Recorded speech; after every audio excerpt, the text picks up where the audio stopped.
Eu queria começar falando um pouco, fazendo alguns comentários em relação aos painéis anteriores, que a gente começa a ver que realmente esse tema data center é um tema bastante complexo e é interessante que nos últimos 2 anos ele veio muito à tona. Isso aconteceu justamente depois do surgimento da inteligência artificial. Então, quando a IA generativa veio ao grande público, que foi em 23 para 20, foi em 23 que com o surgimento de ChatGPT, a gente fazia os nossos painéis, nossos eventos e fazia uma pergunta que eu vou fazer agora e um ou dois levantavam a mão. Quem aqui usa de forma rotineira alguma IA? Ou seja, praticamente a IA ela já é do domínio público. O brasileiro é um cidadão extremamente conectado, extremamente tecnológico, e isso vem motivando essa discussão. Então, vem motivando a discussão sobre os data centers, a discussão errônea sobre consumo de água, que pegam temas aqui e ali, alguns comentários, e existe muita especulação sobre esse tema. Se fala muito sobre a baixa geração de emprego e baixa geração de riqueza. Se fala muito sobre a geração de carbono, a poluição. E então a BDC tem feito um trabalho muito interessante, que é estar perto dos órgãos reguladores de meio ambiente dos estados para ensinar para esses órgãos o que é indústria, o que é um data center, qual o seu impacto na sociedade. E recentemente nós acabamos de publicar no site da BDC na aba de white papers, tem 3 white papers que falam justamente sobre esses temas mais polêmicos. Então, quem quiser se informar um pouco mais sobre geração de riqueza, geração de empregos, impacto ambiental, métodos de refrigeração, consumo de água, esse material está disponível. E falando de IA, esse tema é um tema muito complexo, porque a gente pode analisar a inteligência artificial sob duas óticas, e aqui nós vamos falar e tentar levar essa discussão para esse viés, que é sobre a ótica de quem consome o serviço de inteligência artificial, que normalmente você tem uma trilha que as empresas seguem para chegar para ter uma implementação que agregue valor e riqueza para suas instituições, e nós temos o lado de quem fornece esse serviço. E aí a gente entra aí nos grandes data centers, nas AI factories, e aqui nós vamos discutir um pouquinho isso, principalmente porque nós estamos num, na capital do país, que tem toda a administração pública é, passando por um processo de implantação e adoção da inteligência artificial, e a gente tem o tema da soberania, que é muito importante também.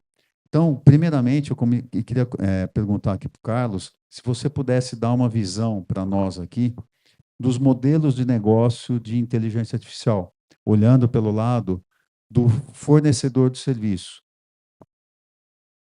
Oi, bom dia a todos. Bom, os modelos de negócio que estão surgindo aqui para o Brasil hoje como provedor de tecnologia, você tem a possibilidade de fazer o aluguel de GPUs, né? Você tem um modelo de desenvolver, de possibilitar o cliente a desenvolver APIs de inteligência artificial para um primeiro momento, principalmente para as chamadas empresas SMB, né? Para testar e começar a brincar com desenvolvimentos de APIs, e depois ter uma experiência própria para você desenvolver aplicações customizadas ao teu negócio, né? E todos esses modelos, cada tipo de modelo, ele necessita de uma arquitetura distinta uma da outra dentro de um mesmo data center, né? E que aí entra uma série de complexidades de como montar esses data centers, que eu acho que a gente vai abordar aqui no painel. Não queria ser precipitado de cortar os amigos aqui, tá? Então, esses são os modelos que eu vejo hoje mais sendo utilizados por aqui. Ótimo. E é importante, né, a gente lembrar que sempre que a gente está falando de inteligência artificial, nós estamos falando de, basicamente, servidores com GPU. são servidores de altíssima densidade. Quando eu falo alta densidade, é que a gente sai de um servidor convencional aí de 1.200, 1.600 watts e entra numa GPU com essa densidade. E normalmente esses servidores estão agregando aí em torno de 8 GPUs, uma unidade básica de processamento de IA. João, dentro da DataPrev, vocês têm 2 data centers, né? São data center, não, mas não tem São Paulo e Rio. Isso, desculpa, 3 data centers, né? Falha minha. Alguns deles eu conheço, então é uma arquitetura, né? Vocês fizeram essa implantação numa época já um pouco, né, que recentemente está passando por um retrofit. Quando chega um GPU, um servidor com GPU, um servidor com essa capacidade, com essa densidade, vocês estão preparados para receber esse tipo de aplicação? O desafio principal hoje, né? Nosso, bom dia, desculpa, gente. E é legal que os advogados já mastigaram tudo para nós, a gente só tem que complementar, porque eles colocaram aqui, do ponto de vista pessoal da infraestrutura, que é o meu caso como analista na DataPrev, o nosso desafio da engenharia principal é a energia. A entrega da energia para esses GPUs que você comentou, ela delimita a escolha do investimento dos data centers do país, né? E o Brasil, apesar de ter essa disponibilidade, uma matriz energética com capacidade, né? Não que seja sendo utilizada hoje, mas com uma capacidade múltipla de várias vertentes, e a possibilidade do mercado livre, ele tem uma série de entraves que não convertem isso ou drenam essa vantagem competitiva. A gente, quando fala de energia de data center, a gente precisa aí de contratos longos, contratos de longa duração, com uma capacidade de previsibilidade razoável, né? E a certeza da entrega do alimentador da energia no prazo correto, no prazo acordado. Isso tudo o Brasil, mal ou bem, a gente consegue delimitar. A nossa dificuldade é justamente na situação da decisão pública, decisão da entrega, né? A gente sabe que a localização e o posicionamento ele está muito ligado à demanda. Então, hoje, não à toa, no primeiro painel, a gente viu que a gente tem uma concentração absurda no Sudeste, mas ela tem uma lógica, né?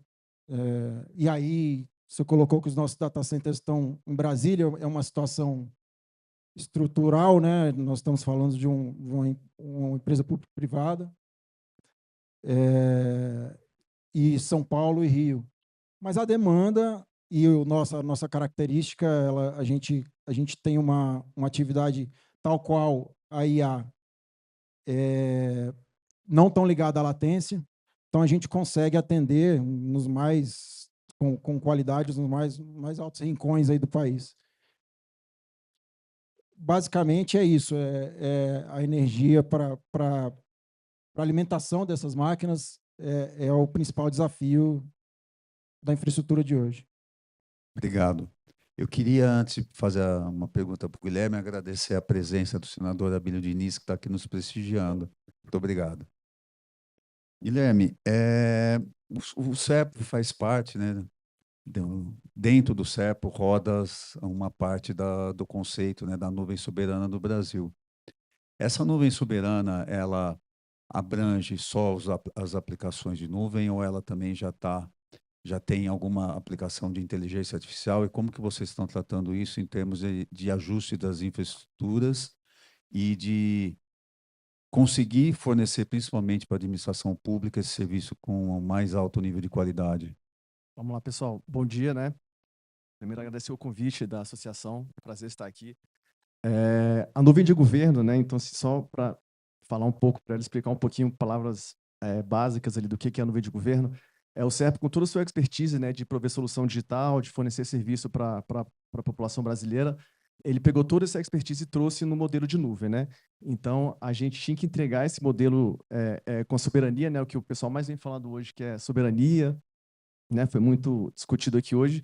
E como que isso funciona, né? Então, a gente entendeu que a gente não poderia fazer isso sozinho, não tinha como o SERPRO sozinho implementar essa nuvem. Então, a gente trouxe a iniciativa privada para dentro do SERPRO, né? A gente fez um requisito de premissas, né, que as empresas tinham que cumprir, né, para ser uma nuvem soberana. Então, a gente pegou os grandes Big Techs ali, AWS, Google, Huawei, e trouxe a nuvem deles para dentro do SERPRO.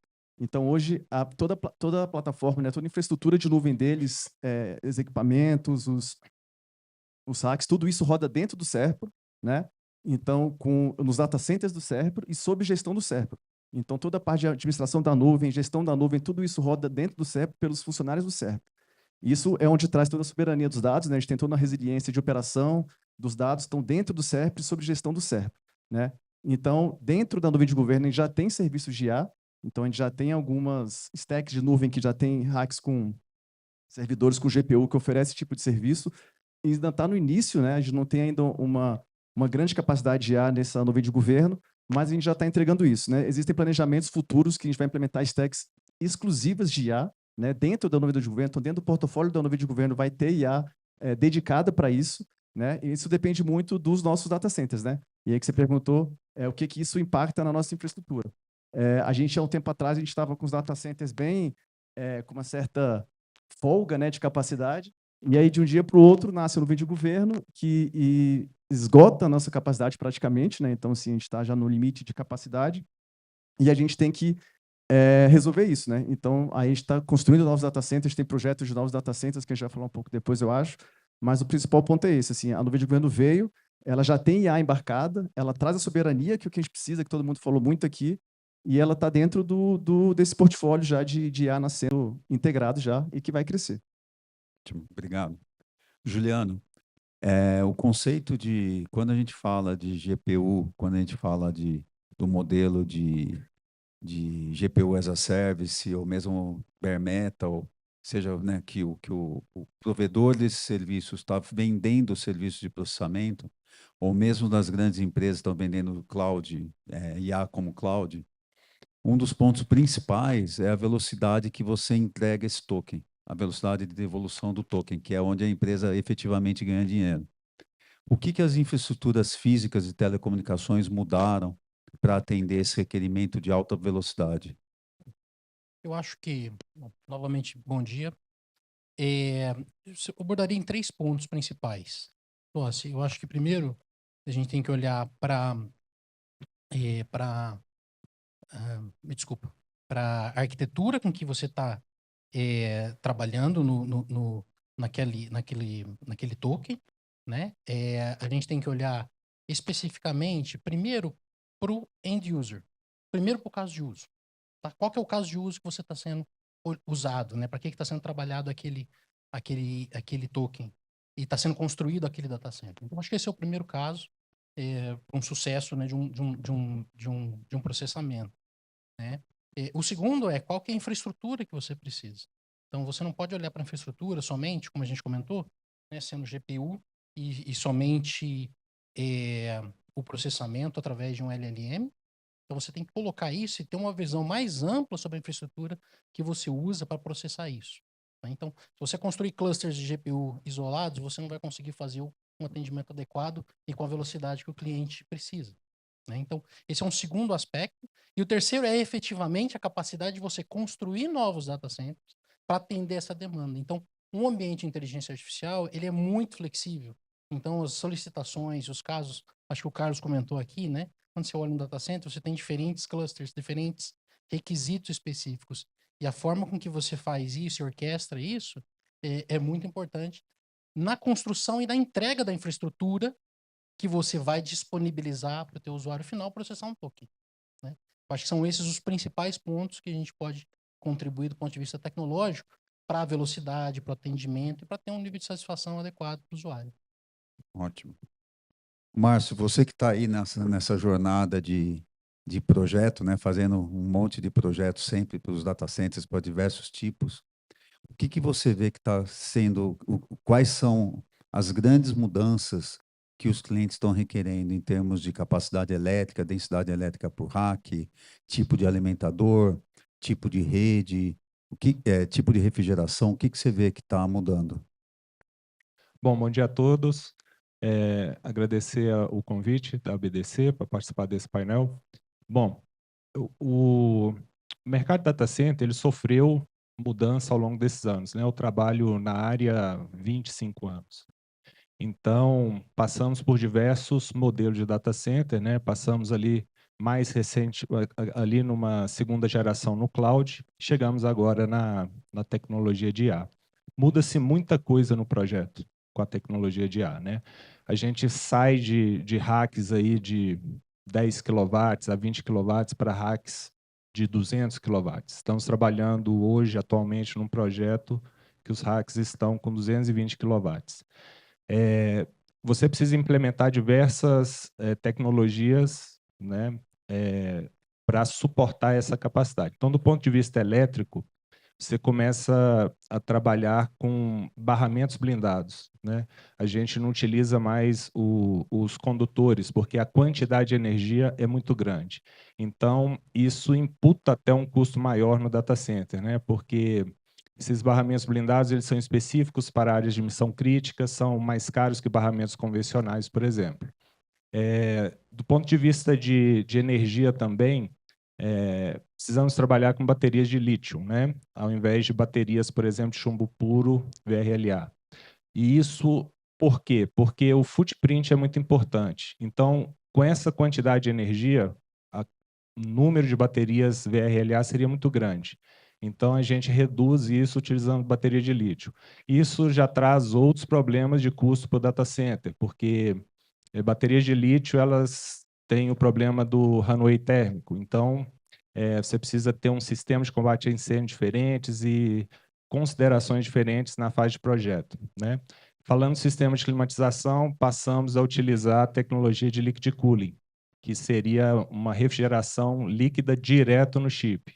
Isso traz, né, na fase de projeto, também de implantação, custos adicionais, porque você precisa trabalhar com CDUs, com tubulações de aço inox, de cobre, às vezes, né, que são muito mais caras e onerosas, e você precisa trazer diversas considerações no projeto para atender essas necessidades de um data center de IA, né?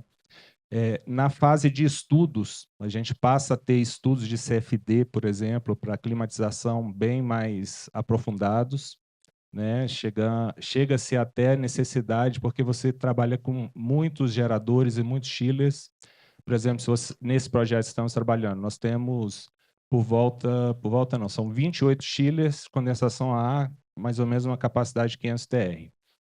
Geradores, um parque com 36 geradores.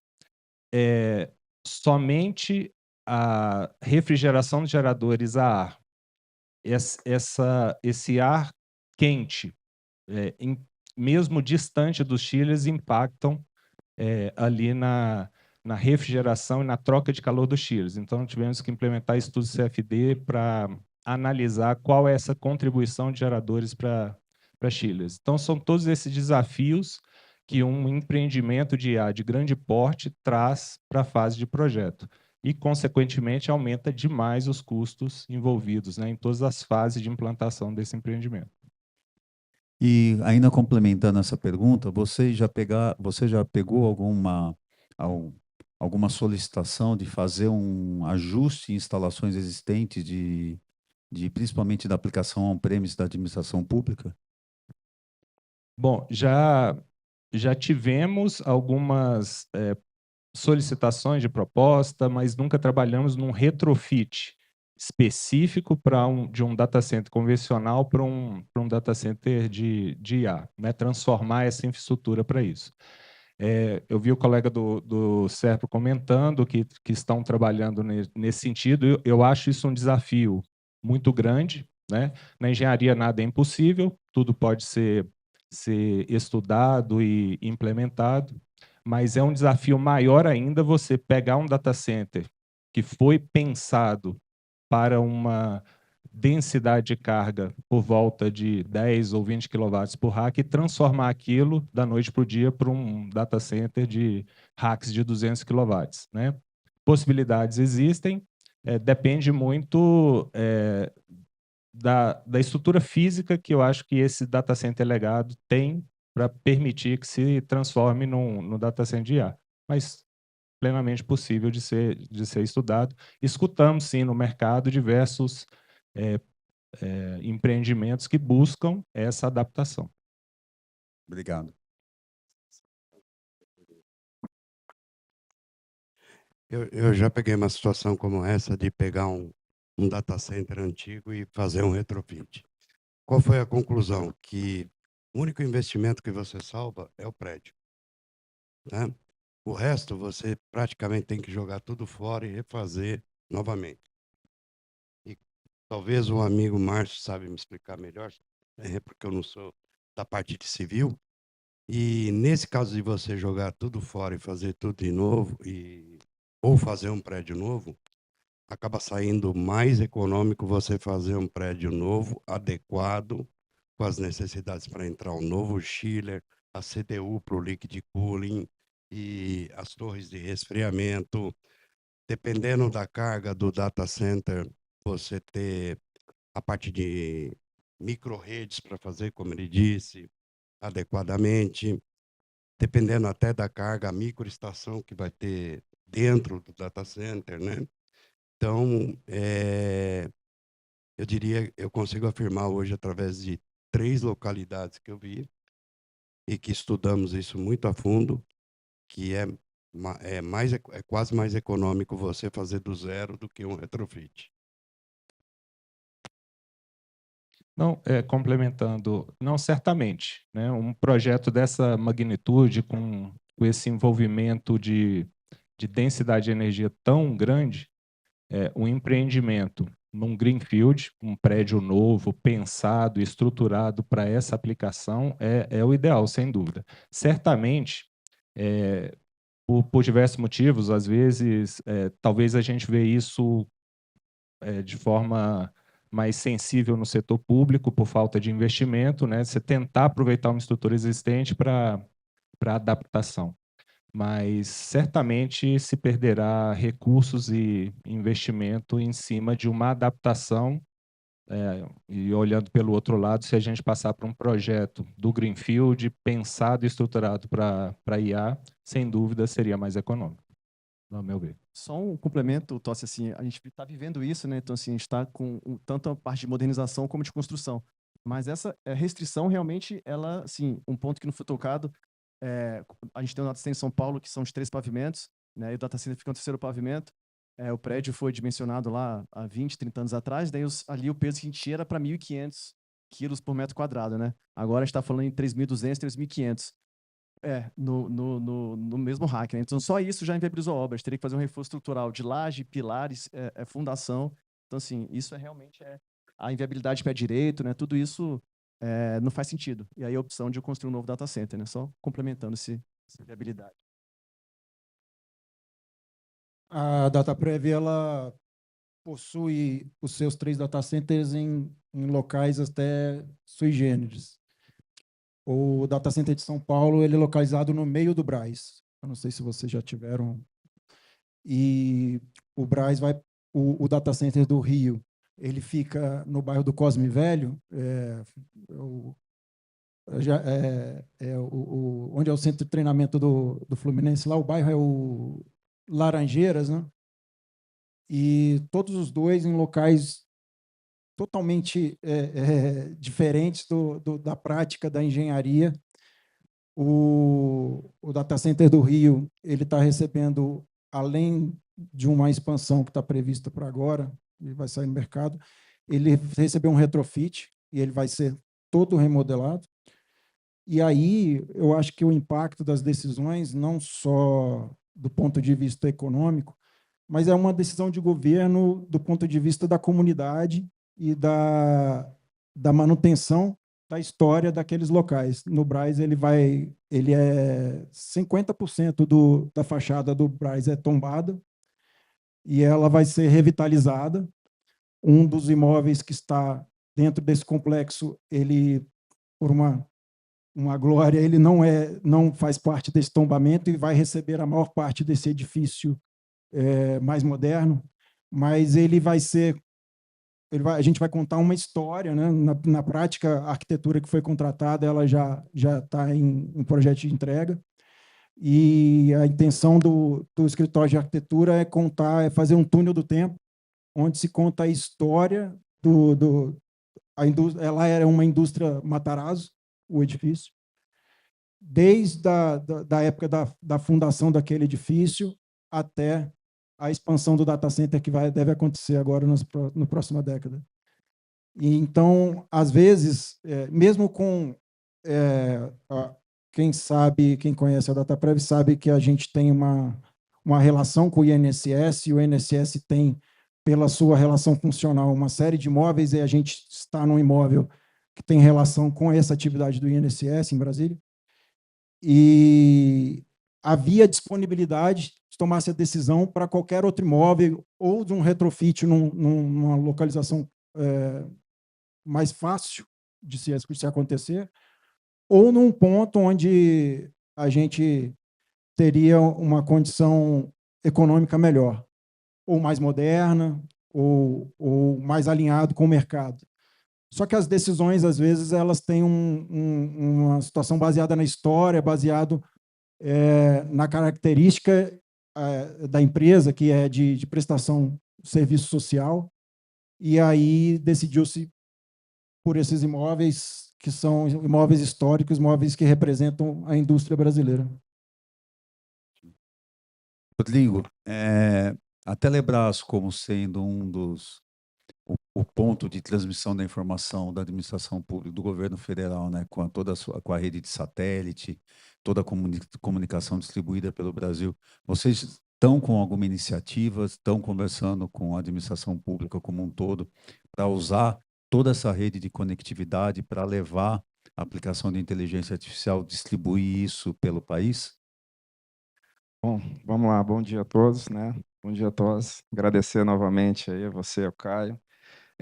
Bom, a Telebrás, ela tem, né? Faz parte desse processo. Está sendo consultada muito desde o segundo semestre do ano passado. Por quê? Porque a Telebrás tem uma infraestrutura em data centers já robusta, vamos dizer. Temos aqui em Brasília, temos no Rio de Janeiro, temos em Florianópolis, Campo Grande, Salvador, né? Até uma questão que é um pouco até descentralizada, como foi falado nas discussões anteriores. Então, a gente tem essa capacidade instalada já, só que nos moldes de um data center convencional tradicional, certo? Então, a IA veio muito rápido, né, para todos nós aqui, e hoje eu acho que o desafio, não só para a Telebrás, para todos que estão aqui, é efetivamente acompanhar essa velocidade, porque a infraestrutura a gente tem que adequar. Então, daqui a pouco a gente tem algumas demandas internas, Tossi, mas principalmente o próprio governo batendo na nossa porta. Por quê? Porque a gente já tem essa capacidade instalada. São data centers que não são antigos, são novos, né? Vamos dizer que são empreendimentos que foram construídos, né? Estão operacionais há 6, 7 anos. Então, isso é relativamente novos, seguindo aí as certificações, tudo aquilo que foi falado no painel anterior, né? Tudo totalmente certificado, né? Certificações internacionais, tudo. Só que, efetivamente, nós não temos todos esses data centers completamente ocupados. Então, a gente tem uma capacidade ainda disponível de atendimento, mas que ainda não está com as demandas que chegam aqui, como o Márcio falou. 220 não chegou para a gente, tá, Márcio? Mas de 140, 150 quilowatts por rack, sim, já chegou. E hoje é aquilo, nossos racks estão dimensionados a atender 20 e poucos quilowatts, nossos data centers, né? Então, por mais que a gente tenha até uma maior certificação em relação à questão de certificação internacional, Tier 4, que é a maior graduação em relação à resiliência, segurança, altíssima disponibilidade, mas para atender essas demandas que estão batendo, não dá de imediato. Então, vários estudos já foram feitos, consultas aos especialistas, consultas aos fabricantes, né? Conversas até internas aqui com os amigos aí de Serpro, Dataprev também, até em projetos em comum, né? Porque é uma demanda do governo, né, para atender. Então, consultou até todas as empresas para saber se efetivamente a gente estaria pronto para já prover esse tipo de disponibilidade de infraestrutura. Então, assim, realmente a gente ainda tem que evoluir, tem que investir, tem que adequar os nossos ambientes, né? Estudos foram feitos, por exemplo, de até entregar alguns racks especificamente com algumas soluções de mercado para fazer a solução que a gente deu foi assim, fasear os projetos. Enquanto se atende algumas poucas demandas em poucos racks, com a infraestrutura já aposta, daqui a pouco partir para novos projetos específicos para IA, né? E assim, lógico, a área para se fazer, para construir sempre é um limitador. No nosso caso, a gente tem essa área, inclusive nós temos isso, então é uma vertente que a gente está indo. Só que um grande desafio que a gente tem, acho que todos nós aqui, falando em governo, é de se ter uma demanda específica, uma demanda específica, um planejamento, porque um projeto desse, que você vai projetar 15, 20 anos, você precisa ter uma linha não só do agora, mas de um crescimento, de como é que o mercado vai estar se comportando, como é que as soluções, como é que a técnica diz que processamento desenvolve muito rápido. A infraestrutura, o desafio da infraestrutura é acompanhar e dar condições para que esse processamento seja operacionalizado, né? Então, eu acho que eu acho que é esse planejamento que, nas várias discussões que a gente vem tendo, eu sempre cutuco, mas qual que é, onde estamos hoje, o que precisa para hoje e o que precisa para daqui a 5 anos? É difícil ter essa resposta.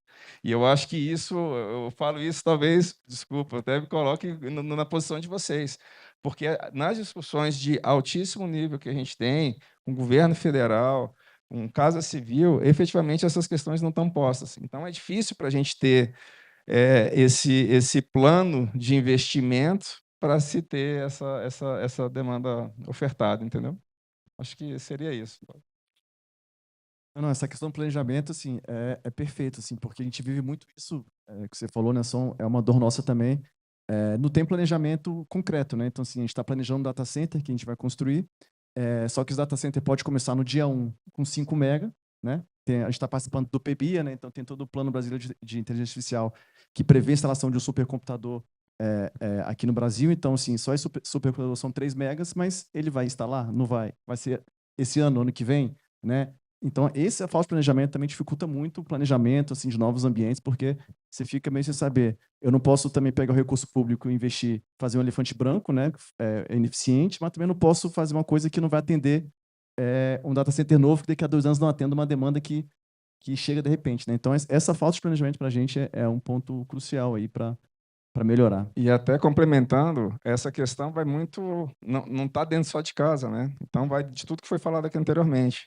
A capacidade energética, né? A concessionária que vai ofertar essa energia. Até isso, a gente até já fez consultas, né? Não só aqui na Energia em Brasília, mas nas outras localidades também. E assim, a primeira pergunta que eles fazem é essa: qual que é qual que é o crescimento, o plano de expansão do seu data center, né? Exatamente porque não se faz projeto pensando só no hoje ou pensando só nos 5 dias. Tem que ser feito projeto a longo prazo. Então, esse eu acho que é o grande desafio que a gente tem aqui. Eu acho que esse tipo de fórum aqui pode ajudar bastante.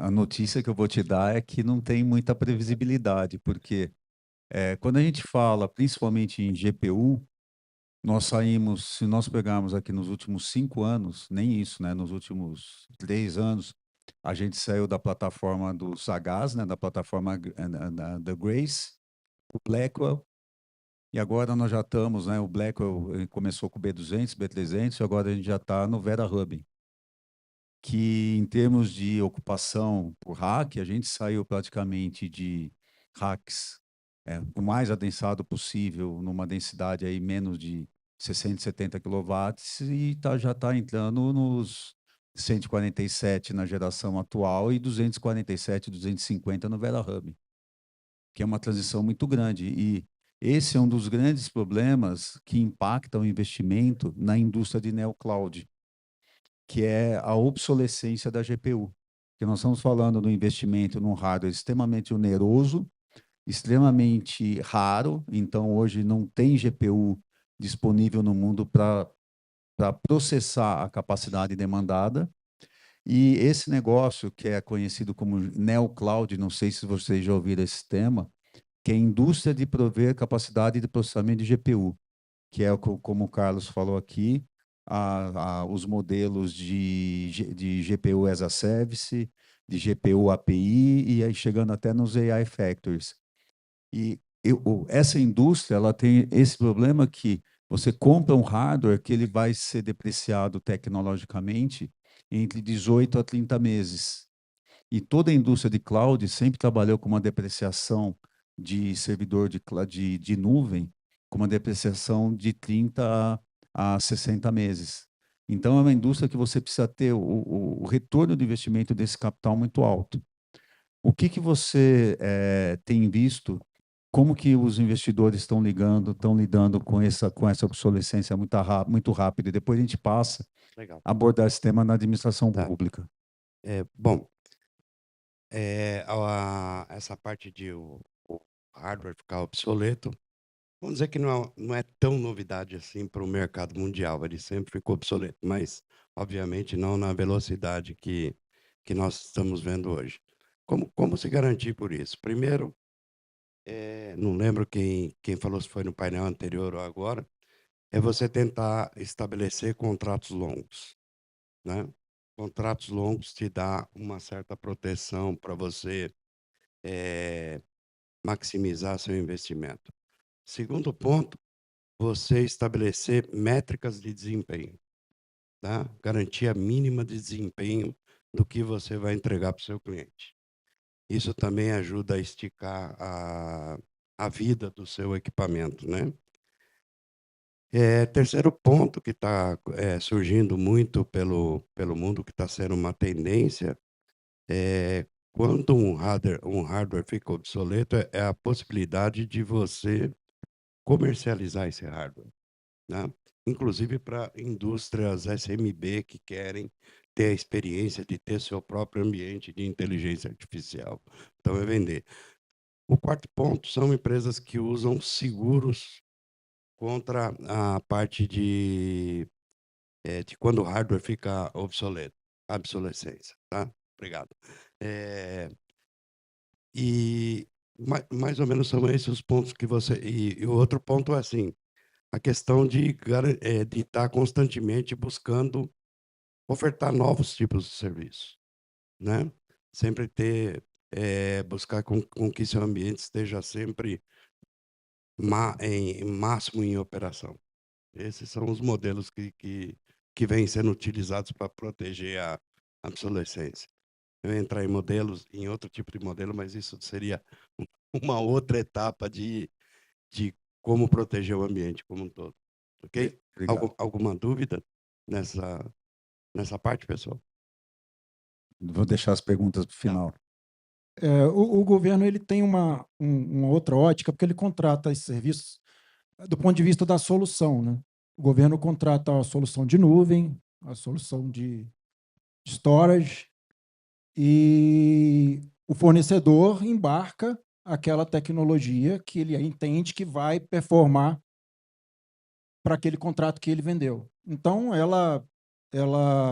esses contratos têm aí duração de entre 5 e 10 anos, e dentro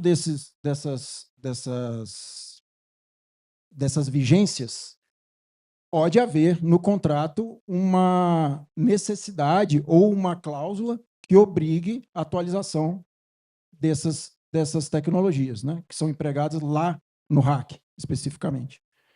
Mas e aí está na importância da gente, além de preparar toda a nossa infraestrutura para essas atualizações, estar preparados com entrega de clima e de energia, nós termos contratos bem amarrados para que nós não fiquemos lá, ao final desses contratos, com alguns esqueletos, né? Algumas soluções. O mercado está aí, a gente, assim, o pessoal estava migrando do mainframe até esses dias, mas as fitas, né? As fitas backup. Então, assim, a gente, do ponto de vista de gestores, a gente tem esse desafio de realmente tentar enxergar o futuro junto com o fornecedor, porque é uma solução que ele nos entrega, mas a gente tem que colocar para eles, olha, gente, o mercado está atuando nisso, eles já estão vendo outras coisas, você está me oferecendo uma solução que hoje funciona, mas e se a gente tiver uma virada e esses ativos que vocês estão guardando aqui, que a gente, do ponto de vista de soberania, nós três, a gente hospeda a solução dentro do nosso site e tentamos fazer as soluções aí agora falando de política, né, soluções tanto de uma vertente quanto de outra, de países diferentes, né? Ainda bem que temos essa possibilidade, mas é amarrar os contratos para que a gente tenha uma previsibilidade de atualização dessas tecnologias, sem que a gente tenha que, por um acaso, brigar ou ter que esperar ou atrasar as nossas entregas por conta de uma tecnologia que está lá instalada e que não é atualizada. Do ponto de vista da obsolescência, a tecnologia, ela, como eu comentei, né, ela vem evoluindo muito rápido. Então, quando você vai fazer um contrato, vamos supor que vocês vão comprar um hardware, vocês têm que instalar isso, fazer essa contratação. Qual é o prazo médio de contratação de um processo, seguindo a nova lei? Que muitas vezes ela é incompatível com a velocidade que a tecnologia está evoluindo. Isso é um desafio, né? Até porque depende do tipo de contratação, até isso, né? Porque a lei das estatais, né, 3.303, ela coloca alguns tipos de prazo para contratações específicas, né? Então, assim, depende muito de órgão para órgão, mas no SERPRO, assim, em 6 meses a gente consegue sair com o edital na rua. Desde a parte de especificação até toda a parte legal que tem que ser feita, a gente consegue botar na rua. Mas, por exemplo, isso para comprar um hardware, um software que pode ser feito um pregão. No caso, por exemplo, de uma obra, né, que tem que ser uma contratação que chama de integrada ou semi-integrada, só o prazo que tem que ficar aberto o edital na rua são 35 ou 45 dias úteis. Então, assim, dependendo do tipo de contratação de obra, a gente pode demorar 1 ano do começo até a gente contratar e vamos botar um data center aí com 15, 18 meses de obra, a gente vai demorar, então, 3 anos para entregar isso, né? Então, a gente tem que estar pensando o que a gente vai entregar daqui a 3 anos para uma solução que a gente não sabe qual que é, né? É um desafio grande que a gente está vivendo agora nos novos projetos. A indústria tem uma previsibilidade, né? Mas essa previsibilidade ela está trabalhando ali com 2 anos, 3 anos.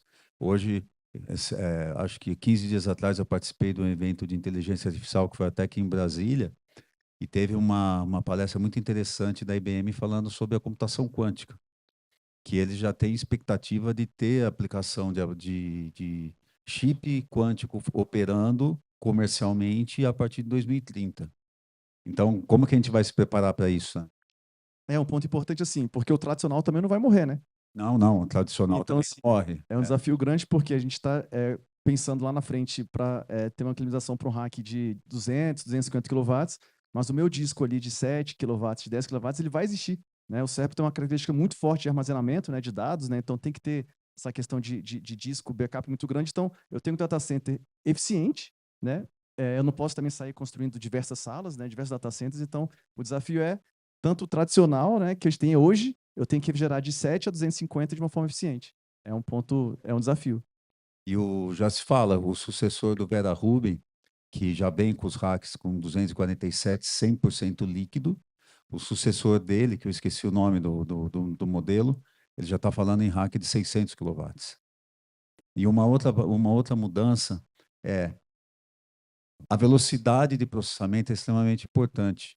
E a NVIDIA desenvolveu a sua plataforma NVLink, totalmente InfiniBand, para essas conexões.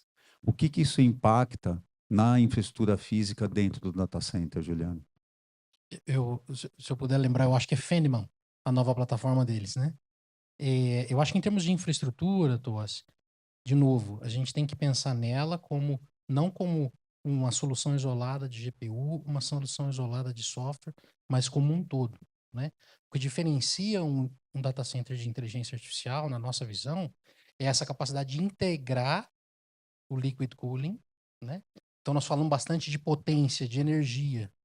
Para o nosso mundo mais da conectividade ótica, para dar um dado, nós estamos falando de racks com 10.000 fibras, né? Então, isso começa a afetar a infraestrutura que você vai ter que desenvolver, né? E outro ponto nós falamos aqui sobre obsolescência, também na nossa visão, né? Ou seja, como é que a velocidade de atendimento a essa demanda tem um papel fundamental no modelo de negócio. Então, a demanda ela surge, você tem que atender rápido, você não consegue atender ela daqui a 3 anos. Então, isso é fundamental para viabilizar esse modelo de negócio relacionado à inteligência artificial. E, obviamente, isso a cada 2 anos, né?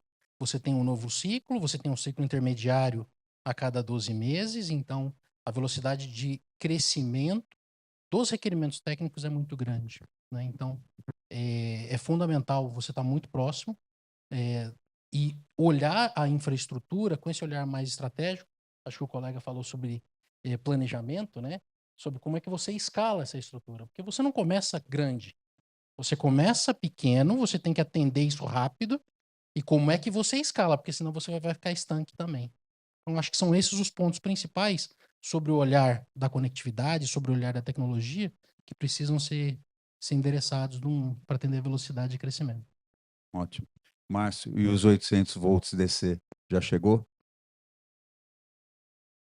Desculpa, 600? Os 800 volts 800 DC. volts DC, né? Nesse projeto específico que estamos trabalhando, não.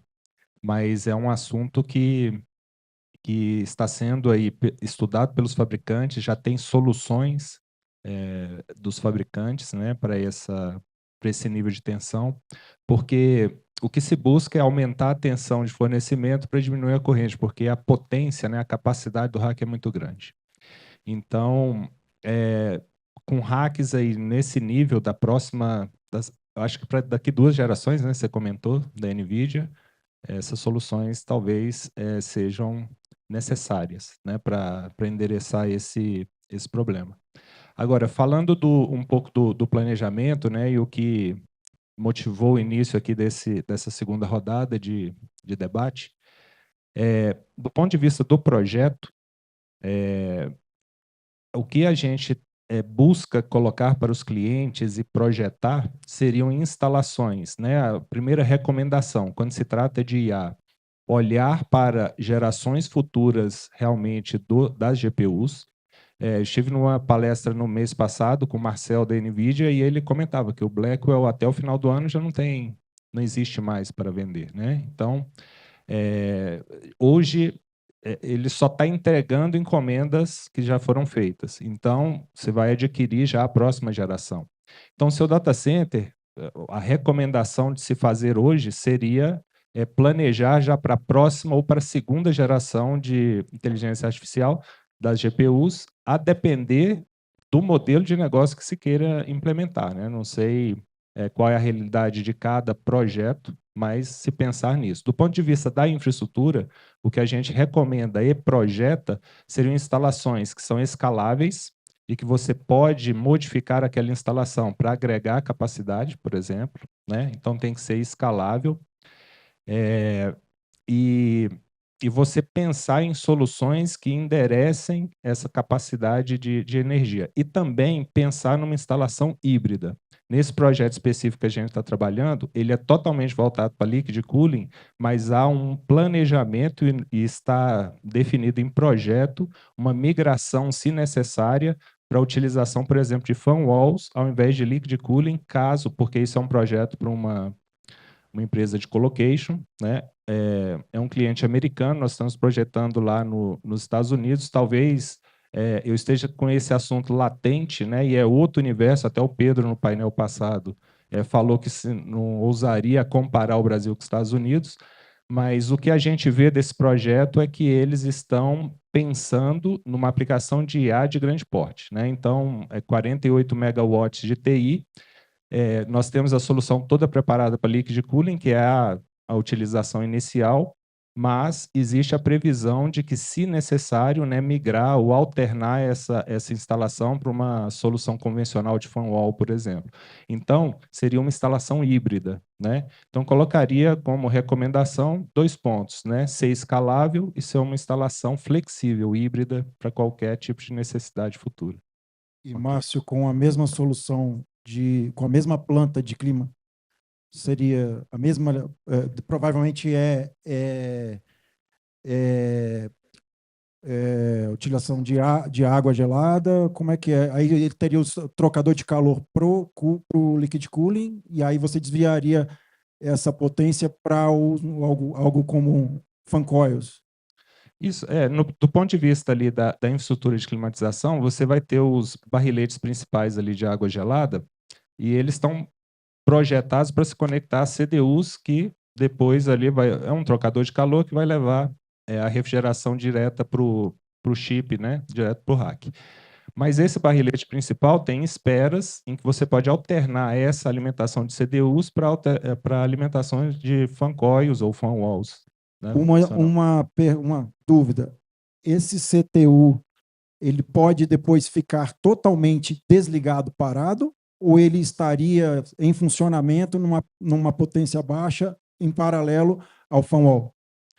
Bom, a utilização futura depende lá do modelo de negócio dessa empresa de colocation, né? Mas desativar o CDU, ele pode desativar a qualquer momento. Desativar o CDU, interromper o fluxo de água por ele ali, por exemplo, e alternar esse fluxo de água para um fan coil, né? Seria mais ou menos isso. Não tem assim muito segredo, né? Até isso é fácil de ser implementado. Agora, quando planejado na fase de projeto, sempre é muito melhor. Para a gente fechar, uma última pergunta para o Rodrigo, aproveitando, né, que você falou desse projeto lá dos Estados Unidos, nós já estamos com o tempo esgotado.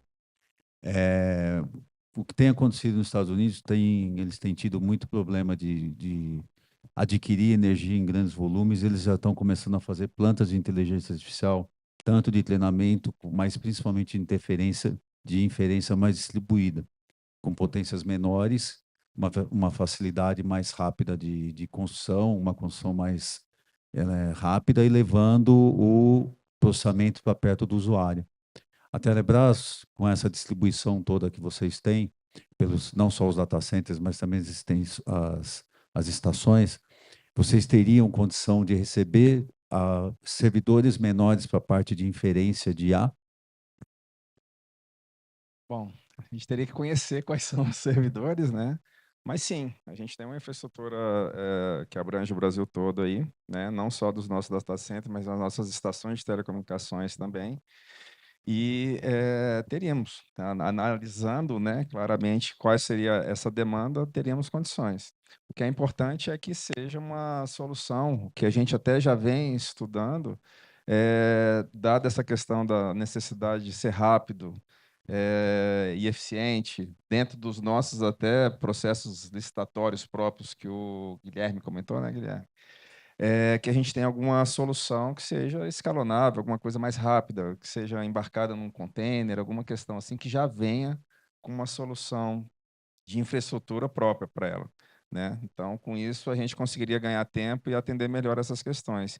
E muitas vezes, talvez até driblando, talvez, o processo administrativo que a administração pública a gente, né, tem que seguir, daqui a pouco buscando até parcerias para fazer esse tipo de atividade, para se ganhar em velocidade, né?